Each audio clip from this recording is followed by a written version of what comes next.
안녕하세요. 이번 시간은 보육 철학 및 윤리에 대해서 알아보도록 하겠습니다.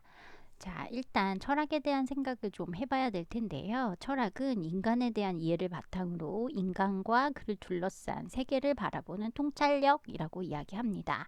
세계관, 인생관, 가치관이 이에 들어갈 수 있고요. 보육 철학은 아동을 어떤 존재로 인식하느냐에 따라서 달라질 수 있고 그 교육을 어떻게 바라보느냐에 따라서 달라질 수 있죠. 또 아동을 둘러싼 환경의 중요성, 돌봄의 의미가 다르게 적용될 수 있다라고 할 수 있습니다. 우리 앞선 시간에 알아보았던 것처럼 예전에는 아동을 성인의 축소판으로 인식한 아동의 관점이 지배적이었다면 현대로 올수록 아동을 독립된 인격체, 인간이 가지는 권리의 주체로 아동을 인식하고 있는 것을 알 수가 있죠. 따라서 아동은 그 자체로 존중받아야 한다라는 것이 이제 우리한테 보편적으로 알려져 있는 부분입니다. 자, 성장이 이루어지는 아동에 대해서 교사가 어떻게 인식하고 있는지, 또 그러한 철학적 기초는 교사로서 윤리와 실천에 영향을 미치게 돼요. 따라서 본장에서는 교사로서 보육 철학이 무엇인가라고 하는 그 부분에 대한 이해를 돕고 교사로서 직무에 따른 윤리와 실천을 함께 알아보고자 합니다. 따라서 이번 시간에 우리는 보육 사상과 보육 교사의 윤리 두 파트에 대해서 알아보도록 하겠습니다. 자, 첫 번째로 서양의 보육사상가 코메니우스에 대한 이야기를 하려고 합니다. 그 전에 중세 시대에는 그 전 세계가 기본적으로 기독교 세계관의 영향을 받았어요. 그래서 인간은 원죄를 가지고 태어난 존재이고, 즉 유일신을 거역하고자 하는 악한 본성을 제거하기 위해서 어려서부터 신앙훈련 그리고 교육이 중요하다라고 여겨졌었죠.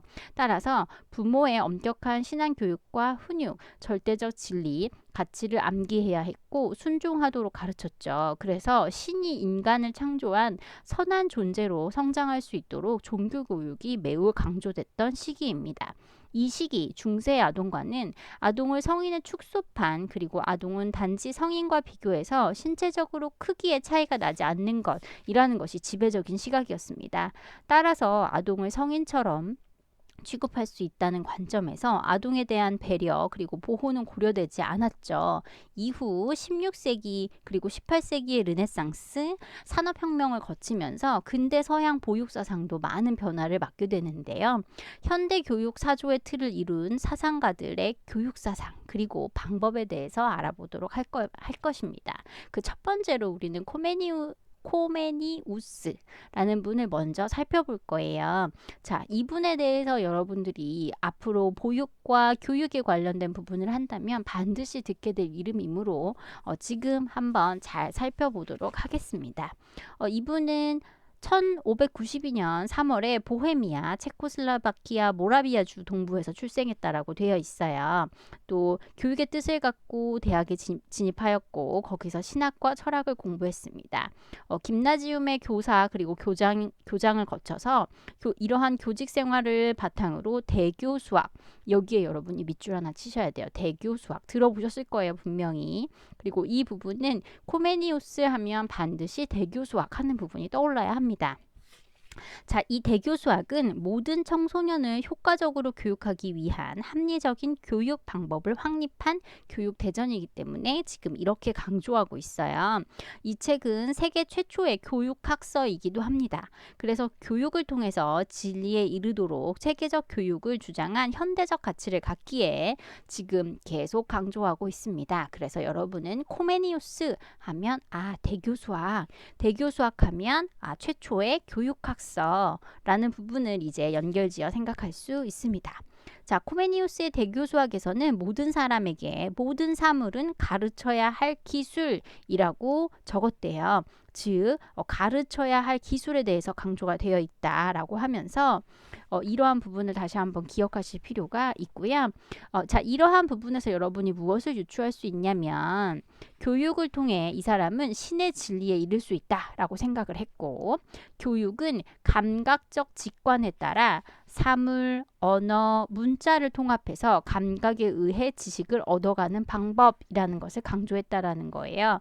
그래서 코메니우스는 감각, 감각적 실학주의자로 알려져 있습니다. 즉 감각을 강조했다라는 건 구체적인 사물에 대한 이야기를 하고 있는 거죠. 그것을 직접 보고 만지고 느끼는 그 감각에 대한 이야기일 거예요. 그래서 그는 직접 볼 수 있는 사물, 표본, 사진, 모형 등 구체물을 제시하여서 사물을 인식하게 하는 것이 중요하다라는 것을 강조했죠.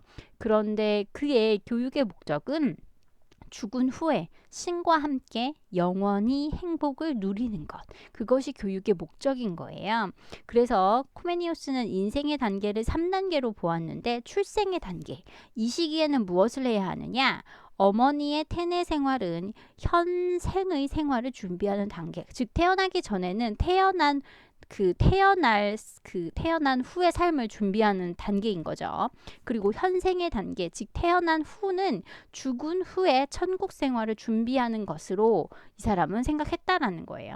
그래서 이것을 하기 위해서 신과 함께 영원한 행복을 누리기 위해 현생에서 교육을 통해 경건, 덕, 지식을 겸비해야 된다라고 하는 것을 강조했다라는 부분인 거죠. 자, 그래서 어려서부터 자연의 질서에 따라서 단계적으로 교육하는 것이 필요하다라고 하면서 자연의 질서에 따른 단계적인 교육, 이것을 우리는 합자연 원리다라고 이야기할 수 있죠. 합자연. 그래서 이 합자연이라는 것이 무엇이냐라고 하는 부분을 좀 잘 살펴보면 직관의 훈련을 통해서 기억하고 판단하고 쉬운 것에서부터 어려운 것으로 나아가는 방법. 언어 이전에 먼저 사물이나 모형을 제시해주고 그 다음에 언어를 가르치는 것. 자, 그 다음 자연은 막 갑자기 막 성장하지 않아요. 비약하지 않아요. 따라서 교육도 단계적으로 기초부터 점차 점진적으로 옮겨가야 한다라는 것을 중시하였고, 그 다음 학습은 직관에서 출발하고 감각을 통해 가르친다라는 부분, 이것이 합자연 원리에 따른 교수법입니다. 이러한 교수법에서 앞에서 살펴보았던 코메니우스의 감각적 실학주의라고 하는 부분에 대해서 엿볼 수 있어요. 그렇죠? 직접 느끼고 그러한 만지고 보고 알 수 있도록 하는 구체적인 물건을 제시하고 거기서 따라서 점진적으로 할 수 있도록 하는 부분이라고 되어 있죠. 자, 그 다음 코메니우스 하면 대교 수학이 바로 떠올라야 된다라고 이야기를 했었죠. 자, 코메니우스의 교육 사상이 잘 나타난 것이 대교 수학입니다. 근데 이 대교 수학에서는 사람을 1세부터 24세까지 교육을 4단계로 나누어 제시하고 있습니다. 자, 우리 1시기 한번 볼까요? 여기는 어머니 학교라고 되어 있어요. 1세부터 6세에 해당하는 시기로 가정에서 부모, 특히 어머니의 교육을 통해서 도덕적인 습관, 신앙 교육에 관한 기초 교육이 필요하다. 그것을 강조했던 시기가 바로 제1시기입니다. 자, 그 다음 2시기로 넘어가 보겠습니다. 모국어 학교라고 되어 있어요. 7세부터 12세에 해당하는 그 기간으로 아동기로 학교에서 읽기, 쓰기, 세마기, 그 밖에 일반적인 기초 지식을 쉬운 단계에서 어려운 지식으로 발전시켜 가르치는 것. 점진적으로 쉬운 것부터 가르치죠. 자, 그 다음 제3시기 라틴어 학교라고 되어 있어요. 13세부터 18세 청소년 시기로 모국어, 라틴어, 히라버, 히브리어 4가지 언어와 자연, 과학, 역사, 윤리, 종교 등 전체적인 학문을 배우는 시기가 바로 이 라틴어 학교입니다. 자, 다음은 제4시기 대학 시기인데요. 대학과 여행기라고 되어 있는데 19세부터 24세 바로 청년들의 시기이죠. 이 시기에 철학, 신학, 법학, 의학, 고전을 가르치고 그리고 난 후에 여행을 통해서 교양을 습득하도록 제시한 것이 바로 코메니우스의 대교 수학입니다. 자, 코메니우스는 어머니 학교는 가정에서, 모국어 학교는 마을마다, 라틴어 학교는 도시마다, 대학은 각 주마다 설치하여서 누구나 단계적 교육을 받아야 한다라고 하는 부분을 주장한 학자라고 이야기할 수 있습니다. 자, 지금까지 내용을 정리해 보면 우리가 보육 사상에 대해서 영향을 미친 주요한 학자들에 대해서 이제 알아볼 텐데, 사상가들에 대해서 알아볼 텐데, 자, 그 중에서 첫 번째 코메니우스라는 학자에 대해서 알아보았어요. 그런데 중세의 기독교 영향이 굉장히 강했다라고 하는 부분을 볼 수 있고, 그렇지만 이 사람 하면 우리가 떠올라야 될 것은 바로 대교수학이고, 그는 감각적 실학주의자다라고 하는 부분, 그리고 그 코메니우스 이꼴 대교수학이라는 부분까지 이제 연결이 되었다면 그 대교수학이 네 가지의 단계로 되어 있고, 1시기 어머니 학교, 2시기 모국어 학교, 3시기 라틴어 학교, 4시기 대학과 여행기로 구분되어 있다. 각 시기마다 강조되는 내용은 이러하다 라고 하는 부분까지 정리가 될 수 있습니다.